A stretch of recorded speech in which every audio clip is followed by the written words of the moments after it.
Hello mga kabayans, kumusta? By the way, ako si Ralph Kevin Bautista, isang OFW dito sa Saudi Arabia. Sa bidyong ito, ibabahagi ko sa inyo yung nalaman ko nung pumunta ako sa pulo tungkol sa mga huruf na status or yung mga nag-run away or yung mga takas na gusto nang umuwi sa Pilipinas at gusto nang sumurrender sa ating pulo para makauwi. So, yan ang ibabahagi ko sa inyo sa bidyong ito. Pero bago ang lahat, kung hindi pa kayo nakapag-subscribe sa YouTube channel na ito, inaanyayan ko muna kayo na please i-like niyo ang video ito at i-subscribe at i-click niyo rin yung bell icon para naman ma-notify kayo kapag may bago tayong upload. By the way, pumunta ako ng pulo dito sa Riyadh dahil sa status namin na hindi kami binigyan ng exit visa at ticket ng aming employer. Halos 3 months na kaming nagstay dito. Kaya humingi kami ng tulong at nag-apply ako for barcode para yung mismong government para yung mismong staff ng pulo o yung government natin, sila na yung mag-asikaso ng aking exit visa dahil hindi kayang ma-provide ng aking employer or company dito sa Saudi. Bale, dito pa rin naman sa Saudi kinukuha yung exit visa pero ang nag-ayos na or ang nagpo-process na is yung ating taga-pulo. So ngayon, ang ibabahagi ko sa inyo yung nalaman ko tungkol sa mga huruf status dahil may kasamahan ako na ganun yung status niya at nung during inorient sila ng isang staff dito sa pulo which is si Sir Amin na siyang naka-assign sa pag-process ng barcode sa mga huruf. So nalaman ko ang mga bagong batas at mga penalty at kung gaano katagal kaya pag ikaw ay huruf or ikaw ay takas na gusto nang sumurrender sa ating pulo. So ngayon, kapag daw ikaw ay huruf, nagdidepende yan sa kaso. May iba na umabot lang ng ilang araw, makakauwi na.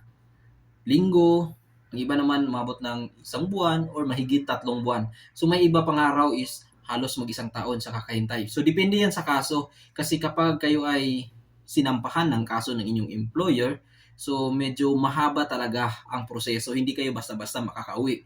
Pero tutulungan naman kayo ng ating pulo. At nalaman ko pala na kapag ikaw halimbawa nakakauwi ka na at yung status mo is huruf at natulungan ka ng pulo or ating government para mapauwi sa Pilipinas, ang bagong law pala dyan is kung gusto mo nang bumalik ulit sa Saudi, hindi ka basta-basta agad makakabalik. Unlike nung unang panahon o nung unang mga araw, 2 years lang yung ban mo saka ka makabalik sa Saudi. Ngayon, hindi lang 2 years, instead, 6 years kang maghintay kung gusto mong bumalik sa Saudi. Pero, para lang naman sa Saudi, marami pa namang bansa na sakop sa Middle East like Kuwait, Qatar, Bahrain, Oman, at marami pang iba. Pero yung 6 years, kapag gusto mong bumalik sa Saudi, blacklist ka ng 6 years kapag ikaw ay huruf na nakauwi sa Pilipinas. At maliban sa 6 years, kailangan mo pang magbayad ng 10,000 SAR. Yung 10,000 SAR, mabayaran mo yan kung gusto mo nung bumalik kapag pabalik ka na sa Saudi. Saan mo siya babayaran? Doon mismo sa Saudi Embassy sa Maynila. Pero, kung ikaw ay nakalusot naman or hindi nakapagbayad doon sa Saudi Embassy sa Maynila, malalaman naman nila yan sa Saudi Immigration. Dito nila madidetect nila. At kahit nakapasok ka na sa Saudi, kumbaga ma-access ka pa rin nila, malalaman nila kung saan ka at sila na mismo yung government, sila na mismo ang makipag-ugnayan sa iyong employer. At pwedeng every sweldo mo, babawasan doon yung 10,000 SAR. Yun yung pagka-explain ni Sir Amin na taga-pulo.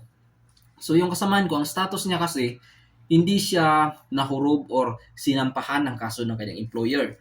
Ang nangyari sa kanya is driver siya tapos natapos na ang kanyang kontrata nung June at binigyan siya ng exit visa at ticket. Kaya lang, may isang company or kakilala niya na nag-recommend sa kanya doon sa trabaho na instead uwi siya sa Pilipinas, lilipat na lang siya kasi mas malaki yung offer.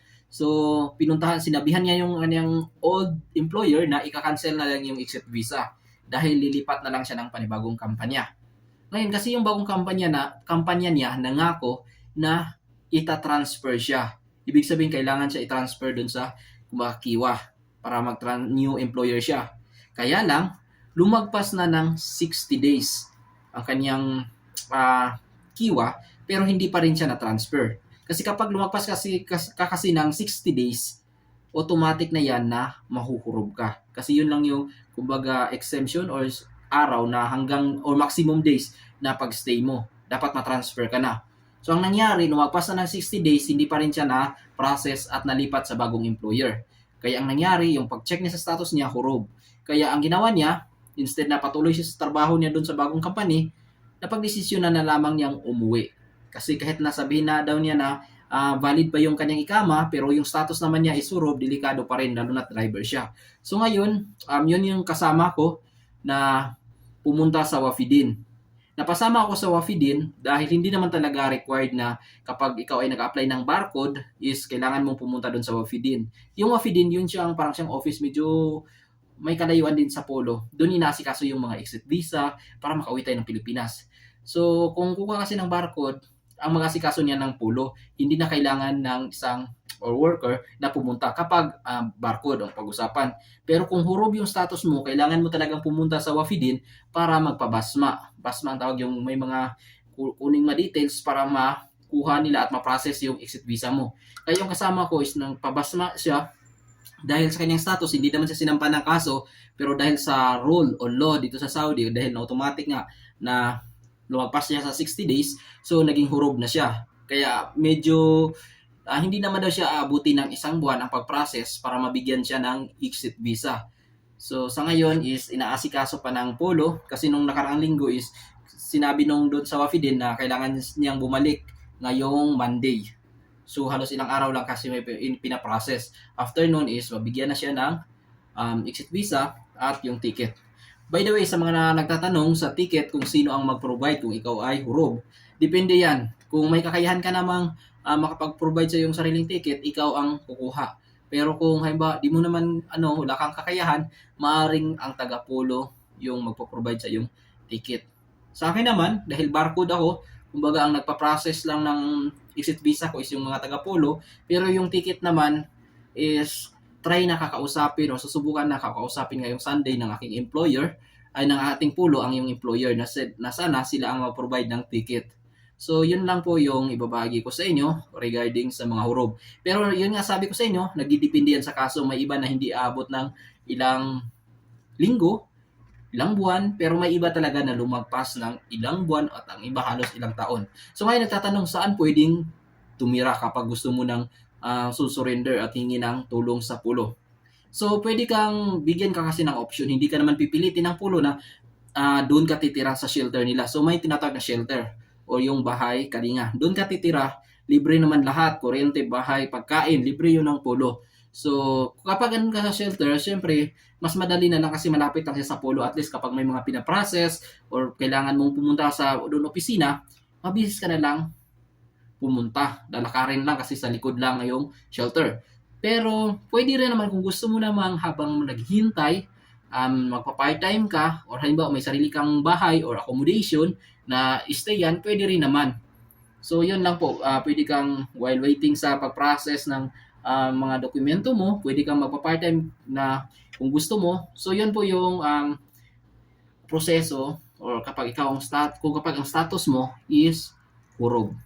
So, yun lang. Maraming salamat. Kung may mga tanong kayo, pwede kayong mag-comment dito sa baba.